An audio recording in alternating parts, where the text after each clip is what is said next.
Victorians have arguably endured harsher COVID-19 restrictions than any other Australian state. But now that more than 90% of Victorians are double vaccinated, you would expect that our leaders were optimistic about the future in their media messaging.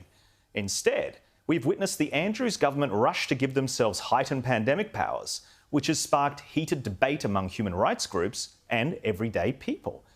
And last weekend, the community anger was on display at protests where these ugly scenes took place that we have seen flashed across all of our television screens. Angry protesters have come under fire for a disturbing stunt on the steps of Victoria's Parliament in a rally against proposed pandemic laws.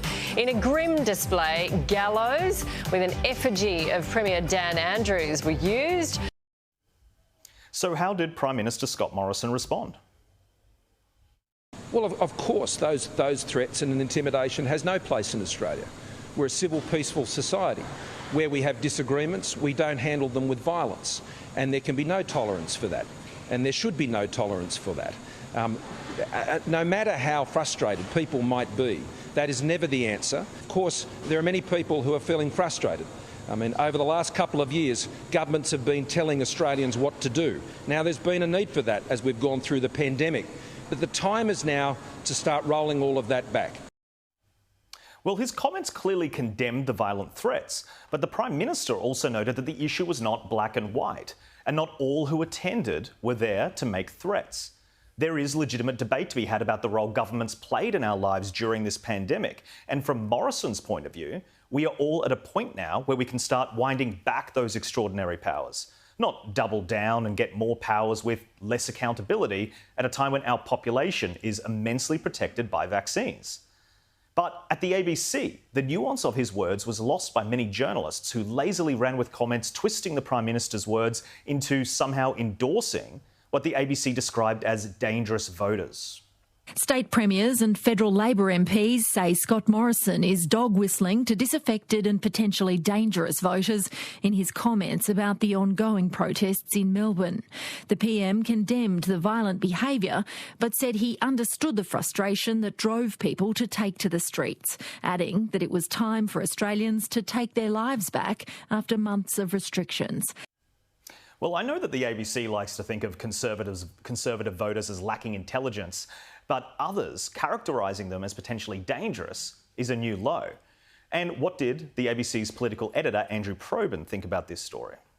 The Prime Minister saying the Victorian protests weren't limited to anti-vaxxers or those who engaged in threats and intimidation. Scott Morrison's contending with a vocal fringe in the Liberal Party fiercely against vaccine mandates. In attempting to keep them on side, the Prime Minister must ensure he doesn't inflame extremists outside his party.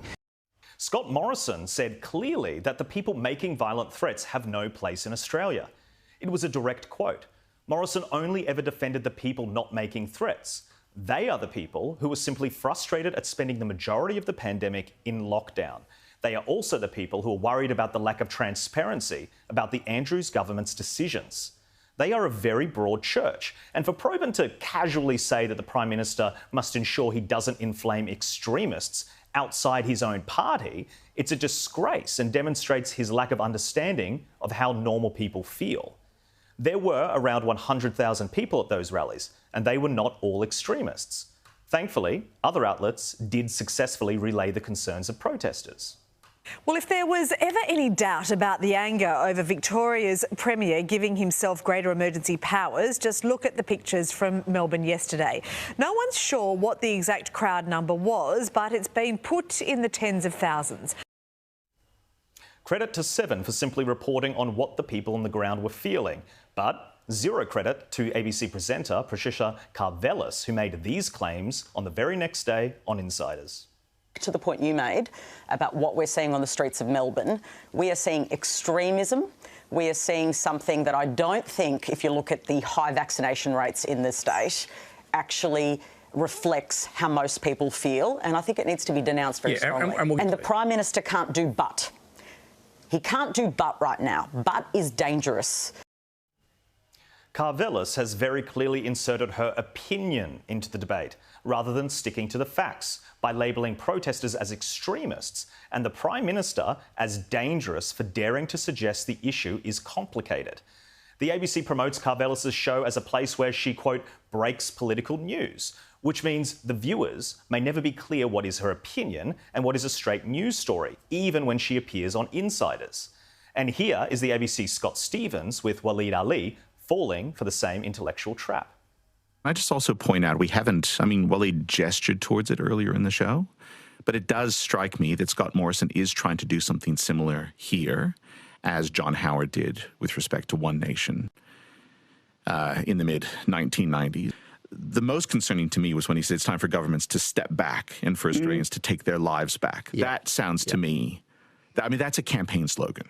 But I think that sort of anti-government rhetoric, that's opening a very different vein. Yeah, and also positioning the federal government in opposition to the state governments. That's not going to help anything.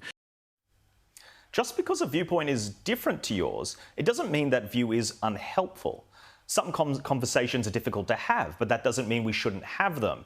And the ABC might find it difficult or unhelpful to its narrative, but there are a lot of people who are upset in Victoria. And it is wrong to discard their sentiments as dangerous extremism, unworthy of objective analysis. Now, let's bring in the panel. I'm joined by lawyer and commentator Caroline De Russo and host of the Kenny Report, Chris Kenny. Chris, let's start with you. What did you make of the media coverage of the protests? And do you think at the ABC they had an issue inserting opinion?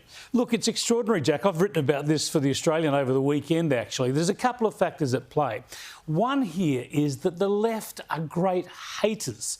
They don't just want to defeat right-of-centre parties or right-of-centre advocates. They hate them and they struggle to control their vitriol. So they take a handful of extremists at a protest and they deliberately use that to smear all the protesters, to discredit their cause and to try and smear Scott Morrison as well. And the media, especially the ABC, but so many Green left voices in the media, all go for that sort of tactic. They never highlight the extremists and threats and burning of effigies at the left-wing protests. They normally support the cause there. They never use the extremists to delegitimise the cause in those left-wing protests. They make excuses for them. Remember all of last year when cities were burning across the US and police were being killed and people were being bashed, the leftist media were saying they were mainly peaceful protests. But the other point, though, is whenever you see, especially ABC journalists, say that coalition MPs are dog whistling, you know the ABC journalists are lying. What they are doing, the word dog whistling says they didn't actually say what we're accusing them of saying, but we're going to call it dog whistling. So we're going to say that they somehow telepathically communicated racism or extremism or fascism. It's an absolute lie. It's such Caroline, it's such an interesting phrase that people do use to describe something that has nuance, to take that away. And I think Chris made a very good point. If you look back at the coverage, particularly on the ABC, this phrase, mostly peaceful, was thrown our way. Why weren't the protesters last weekend given that due diligence, that benefit of the doubt? Well, absolutely. And Chris makes a really good point. Look, dog whistling means insinuating. So Chris is exactly right. The PM didn't actually say that, but we want him to say something that is convenient for us for him to have said. So we're going to call it dog whistling to say he insinuated something else. Look, last year here in Australia, we had our own BLM protests, and I remember seeing footage of people protesting saying F the police. And the media were falling over themselves to say, oh, look, it's just a minority. Again, most of it was peaceful and people are just worried about deaths in custody and what have you. OK, well, this time it was mostly peaceful, and this time people are worried about government overreach. And nuance is a really important thing. And the media over the last 2 years has totally incinerated the concept of nuance. There is a big difference between someone being anti-vax and someone being anti-mandate. You can be pro-vaccination and anti-mandate. And they talk about, oh, we've got these high vaccination rates, so therefore it's only the unvaccinated people who are anti the mandates. Well, actually, there's a lot of vaccinated people who are happy to get vaccinated, but they want everyone to have that choice. And there's plenty of those people who are out protesting, and I know plenty of them myself, who are out there and saying, look, this government overreach has got to stop. The problem isn't the vaccine, the problem is the overreach. But the media won't report that because that does not play into the narrative which they're trying to portray.